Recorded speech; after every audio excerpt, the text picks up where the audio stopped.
Գյումրիում երբեք այս աստիճանի մրցակցային տեղական ընտրություններ չէին եղել, որին կմասնակցեին ամենատարբեր քաղաքական ուժեր եւ խմբավորումներ, որոնք ըստ էության ունեին հավասար հնարավորություններ, իսկ ընտրողները լիարժեք ազատություն։ Հայկական ժամանակի հետ զրույցում նման համոզմունք է հայտնում Ուտրեխտի համալսարանի հետազոտող քաղաքագետ Հրայր Մանուկյանը, անդրադառնալով Գյումրիում կայացած տեղական ինքնակառավարման մարմինների ընտրություններին, որի արդյունքում ամենաշատ ձայները հավաքել է Քաղաքացիական պայմանագիր կուսակցությունը, սակայն չի հաղթահարել 50+1-ի շեմը։ Երկրորդ եւ երրորդ տեղերն էլ զբաղեցրած Ազգային ժողովի падգամավոր Մարտուն Գրիգորյանը եւ նախկին քաղաքապետ Վարդան Ղուկասյանը չեն կարողանում ընդհանուր հայտարարի գալ եւ կազմելով կոալիցիա ստանձնել իշխանությունը։ Հրայր Մանուկյանը թեև մատնանշում է, որ ընտրությունները մրցակցային են եղել, սակայն միաժամանակ ընդգծում է, որ հակադեմոկրատական քաղաքական ուժերն ու խմբավորումները, որոնք դեմ են ազատ ընտրությունների ինստիտուտին, կողմ խոսքի եւ հավաքների ազատության սահմանափակմանը, օգտագործում են դեմոկրատական մեխանիզմներ իշխանության գալու համար, սակայն իշխանության գալու պարագայում փորձելու են վերացնել այդ ազատություններն ու ինստիտուտները։ Հարցադրմանը որոնք են այդ տեխնացուները, Մանուկյանն արձագանքում է։ Բոլոր ընդդիմադիր տեխնացուներն էլ եւ ուրեմն այն Մարտուն Գրիգորյանը եւ Վարդան Ղուկասյանը եւ Ռուբեն Մխիթարյանը իրենք նախկին քրեաօլիգարխիկ ռեժիմի ներկայացուցիչներ են, որոնց կապում են այդ քրեաօլիգարխիկ ռեժիմի հետ ուղղակիորեն եւ այդ մարդկանց նախկին քրեաօլիգարխիկ ռեժիմի արժեքների սկզբունքների մեջ էր այն, որ նրանք կեղծում էին ընտրությունները, կաշառք տալով ուրեմն քվեներ էին ապահովում, վախեցնում էին ընտրողներին եւ մենք նաեւ տեսանք հենց այս ընտրություններին, որ խնդրահարույց քրեական օրենսգրքով ուրեմն արգելված գործողություններ էին կատարում եւ Վարդան Ղուկասյանը, որի վրա կարծեմ քրեական գործ արդեն հարուցվել է, այն կապակցությամբ, որ ինքը փորձում էր ստիպել ընտրողներին քվեարկել իր օգտին, եւ Մարտուն Գրիգորյանը։ Այսինքն մենք այնպես չի թե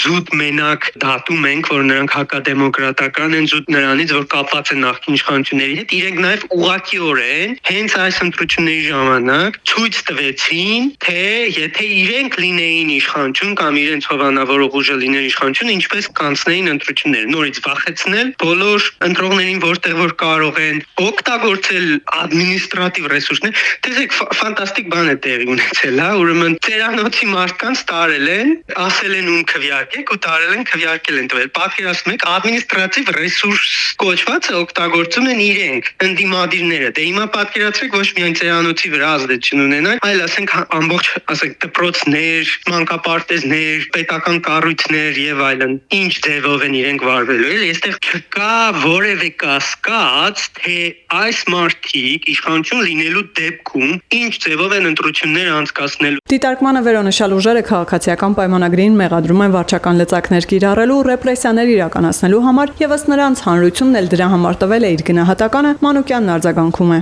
Սուտ են ասում եւ այս դեպքում այնա, որ գողը բռնում է բռնեք գողին, քանի որ իրենք այլ ձև չեն պատկերացնում ընտրությունները եւ մրցակցությունը եւ արդար մրցակցությունը, իրենք այնինչ իրենք մտածում եւ անում են, վերագրում են իշխանություններին։ Զրուցակիցը վստահություն է հայտնում, որ արձանագրված բոլոր խնդիրներով եւ թերություններով հանդերձ գյումրեցիներն ունեցել են հնարավորություն լիարժեք արտահայտելու իրենց դիրքորոշումը։ Այդ որ Վարդան Ղուկասյանն ու Մարտուն Գրիգորյանը նշանակալի ձայն են հավաքել միասին գրեթե այնքան ինչքան քաղաքացիական պայմանագիրը, դա ավելի շատ խոսում է ընտրողների ворթեգրած արժեքների եւ նրանց գիտակցության ու պատկերացումների մասին։ Վարդան Ղուկասյանին ընտրել են այնպիսի մարդիկ, ովքեր կիսում են նրա արժեքային համակարգը, նրա պատկերացումները, կամ ովքեր որ բավարար չափով չեն գիտակցում իրենց քվեի նշանակությունը, ինչ որ մեկը ինչ որ ասենք ասում է իրանց գնացեք ընտրեք ցերան, իրենք գնում ընտրում են, ինչպես օրինակ այդ ցերանոցի դեպքում իշխում եք, ասում դե ասել են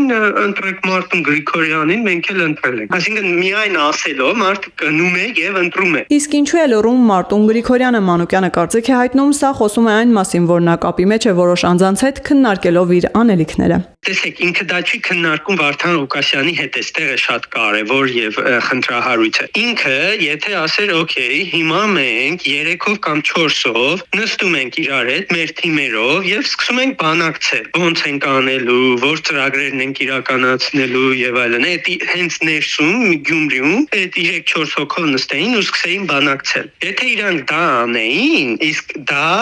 բանակցելը, ուղիղ բանակցելը եւ կոալիցիաներ կազմելը կազմելը էլի դեմոկրատական պրոցեդուրայի անբաժանելի մասն է, դեմոկրատական գործընթացի անբաժանելի մասն է, բայց իրենք դա չեն անում։ Ինքը հիմա այնտեղ իր կոպիտ ասած շեֆերի հետ է բանակցում, փորձում է ինչ-որ հարցեր լուծել։ Դա է խնդրահարույց այստեղ։ Ես տեսնում եմ, որ չկա ուղիղ բանակցություն Մարտունի, Վարդանի եւ այն մյուս երկուսի միջեւ, այլ կա ընդամենը Մարտունի կողմից խոսակցություններ թաքնված գաղտնի իր ղեկավարների հետ, ասենք այնտեղ Արթուր Վանեցյանը կարծեմ իրեն սաթարել է տոլի կուսակցությունը առնչվում է իր հետ այդտեղ, իսկ Արթուր Վանեցյանը ինքը իր հերթին կապված է երրորդ նախագահի հետ, իսկ հանրապետական կուսակցությունը դեռ ավելի շատ ազդեցություն, այսինքն դեռ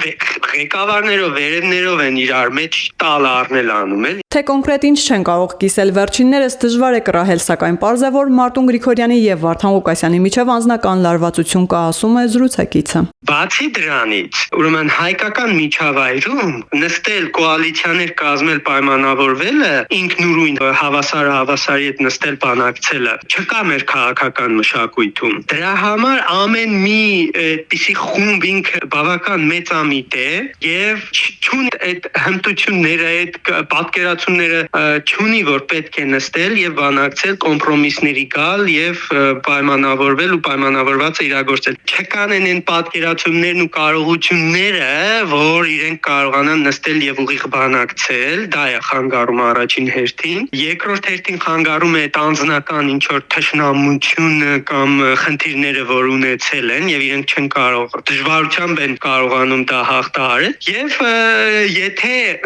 ելքերի մասին էլ դուք հարցրեցիք։ Ես այնուամենայնիվ կարծում եմ, որ նրանք հնարավոր է, որ ի վերջո ինչ որ մի համաձայնության գան իրենց ղեկավարների հրահանգով։ Քաղաքագետի համոզմամբ անգամ եթե այս երկու ուժերը կոալիցիա կազմեն, միևնույն է որոշ ժամանակ անց այդ կոալիցիան կփլուզվի։ Ըստ Մանուկյանի նրանք չեն կարողանա հավաքանու նիստեր անցկացնել, որոշումներ կայացնել, ինչից ցավոք սրտի առաջին հերթին կտուժի Գյումրին եւ գյումրեցին։ Եվ հետո բայց իրանք այդպես առանձնապես ծրագրերի շուրջ կենտրոնացած մարդիկ չէին, որ մտածեին կոնկրետ ինչ են անելու Գյումրիում, չնայած որ Վարդան Ղուկասյանը անդադ պնդում է, թե ինքը գիտի ինչ է անելու եւ ինքը նախկինում աշխատել է քաղաքապետ, բայց քանի որ իրենց այնտեղ տերերն են որոշելու եւ իրենց ասելու են, ուրեմն մենք ականատես կլինենք, որ ինչ որ մի կողմ կամ մյուս կողմ գնալը կամ քվեարկելը դա կլինի այո, իրենց ղեկավարների հրահանգով։ Բայց էլի իսկ կասկածում եմ, որ այդ ձևով իրենց կազմած կոալիցիան երկար կյանք կունենա։